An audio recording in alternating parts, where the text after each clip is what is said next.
नमस्कार, मी दीपक राव तुमचे स्वागत करतो आजच्या शेअर मार्केट अपडेटमध्ये। आज मार्केटमध्ये नवीन लाईफटाईम हाय बघायला मिळाला आणि एक चांगली मोठी तेजी मार्केटला झाली। ओपनिंग फ्लॅट झालेलं आणि एव्हाना ओपनिंग कालच्या क्लोजिंगच्या आसपास 25,400च्या आसपास होतं ओपनिंगचे पहिले 15-20 मिनटं, आणि त्यानंतर मार्केटला चांगले अपस्विंग्स बघायला मिळाले, रिकव्हरी बघायला मिळाली आणि निफ्टी जो आहे तो 25,800चा नवीन लाईफटाईम हाय टच करून त्याच्या आसपास बंद दिला। पण दुपारच्या सत्रामध्ये मात्र जी सकाळी वन वे रॅली सुरू झालेली मॉर्निंग सेशनमध्ये जी 25,700-800पर्यंत गेली, पण दुपारच्या सत्रामध्ये व्होलॅटिलिटी बघायला मिळाली। इमिजिएट शार्प फॉल 1 ते 1.5च्या आसपास निफ्टीला 25,800वरून 25,500पर्यंत आला 5-10 मिनटांमध्ये।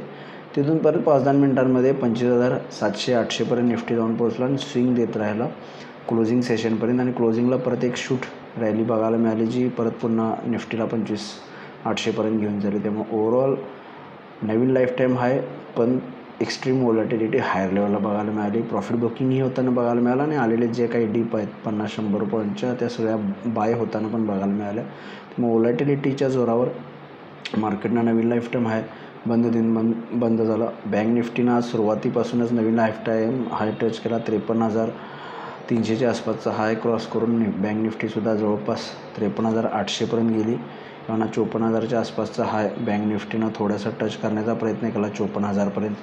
त्यामुळे ओव्हरऑल बँक निफ्टी, सेन्सेक्स या तिन्ही इंडेक्सवर जे आहे आज नवीन लाईफटाईम हाय होऊन मार्केट बंद होताना बघायला मिळालं। मार्केट एक ब्रेकआउट देऊन बंद होताना बघायला मिळालं। त्यामुळे पॉझिटिव्ह मोमेंटम कंटिन्यू आहे आणि मला वाटतं फर्दर नेक्स्ट वीकमध्ये याच पद्धतीनं पॉझिटिव्ह मोमेंटम राहू शकतो किंवा व्होलॅटिलिटी बघायला मिळू शकते।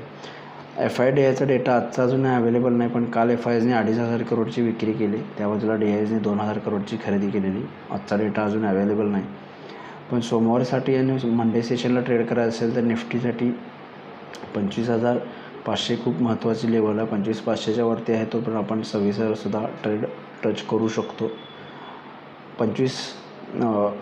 फक्त सोमवारसाठी बोलायचं झालं तर 25,800च्या अबाव मेंटेन व्हायला पाहिजे। तो आज हाय टच केला पॅनिकमध्ये सकाळी दुपारनंतर क्लोजिंगला 25,800च्या वर मेंटेन राहिला तर निफ्टी 26,000पर्यंत जाऊ शकते। जर ग्लोबल क्यूज पॉझिटिव्ह राहिली तर आपण 100-150 पॉईंट पॉझिटिव्ह ओपनिंग होऊ शकतो, जे आपल्याला 26,000पर्यंत घेऊन जाऊ शकतं पॉझिटिव्ह ओपनिंग झालं तर। अदरवाईज फ्लॅट ओपनिंग झालं तर 25,800च्या वर सस्टेन राहिलो तर 26,000पर्यंत जाऊ। अदरवाईज 25,800च्या खाली मेंटेन असेल तर मला वाटतं 25,600पर्यंत निफ्टी थोडंसं डिक्लाईन करू शकते, जे आज आपल्याला दुपारच्या सत्रामध्ये 2-3 वेळा निफ्टी 25,700वरून 25,600 येताना बघायला मिळाली। मग 25,600च्या आसपास एक सपोर्ट आहे, मग 25,800च्या वर मेंटेन राहिली तर फर्दर अप मूव्ह 26,000, अदरवाईज 25,600पर्यंत डिप येऊ शकते सोमवारी। बँक निफ्टीमध्ये क्लिअर कट लेवल आहे 53,500 स्ट्रॉंग सपोर्ट आहे, 53,400 आणि 500चा हा झोन स्ट्रॉंग सपोर्ट आहे। हायर लेवलला 54,000 एक रेजिस्टन्स आहे जो आजचा हायर पॉईंट होता। तर बँक निफ्टीसाठी 54,000 रेजिस्टन्स आणि 53,400 आणि 500 स्ट्रॉंग सपोर्ट झोन जिथं बँक निफ्टी सपोर्ट घेऊ शकते। या अनुषंगानं तुम्ही बँक निफ्टीमध्ये या लेवल्सनुसार उद्या ट्रेड करू शकता। आज NSEमध्ये 1,635 शेअर्स वाढले, त्या बाजूला 800 शेअर्स पडलेत। निफ्टीमध्ये 44 शेअर्स वाढले, त्या बाजूला 6 शेअर्समध्ये पडले झाले। ओव्हरऑल पडणाऱ्या शेअर्सची संख्या कमी आहे, वाढणाऱ्या शेअर्सची संख्या जास्त आहे आज NSEमध्ये आणि निफ्टीमध्ये। त्यामुळे सेक्टर इंडिसायजेसमध्ये सगळ्या सेक्टर्सला बाईंग आले ब्रॉडर, त्याच्यामध्ये particular banks, auto, metal, FMCG हे सेक्टर्स आहेत। त्यापाठोपाठ ऑइल गॅस आणि IT या सेक्टरला सुद्धा चांगली तेजी बघायला मिळालं। ओव्हरऑल ब्रॉड बेस रॅली आले आणि सगळ्या तिन्ही इंडेक्स निफ्टी, बँक निफ्टी, सेन्सेक्सवर नवीन लाईफटाईम हाय देऊन बंद झालेलं आपल्याला बघते। नवीन लाईफटाईम हायच्या जवळ बंद झालेलं आहे मार्केट, त्यामुळे ओव्हरऑल पॉझिटिव्ह सेंटिमेंट आहे। त्यामुळे सोमवारी निश्चित मार्केट पॉझिटिव्ह बायसमध्येच ट्रेड होईल। ग्लोबल मार्केटचा आढावा घ्यायचा झाला तर युरोपियन मार्केट्स मायनस आहेत, 0.5%च्या आसपास मायनस आहेत। युरोपियन मार्केट्स थोडं प्रॉफिट बुकिंग दिसतं, युरोप मार्केटमध्ये 0.5% मायनस आहेत। डाव फ्युचर्स फ्लॅट आहेत, 10 पॉईंट मायनस आहेत।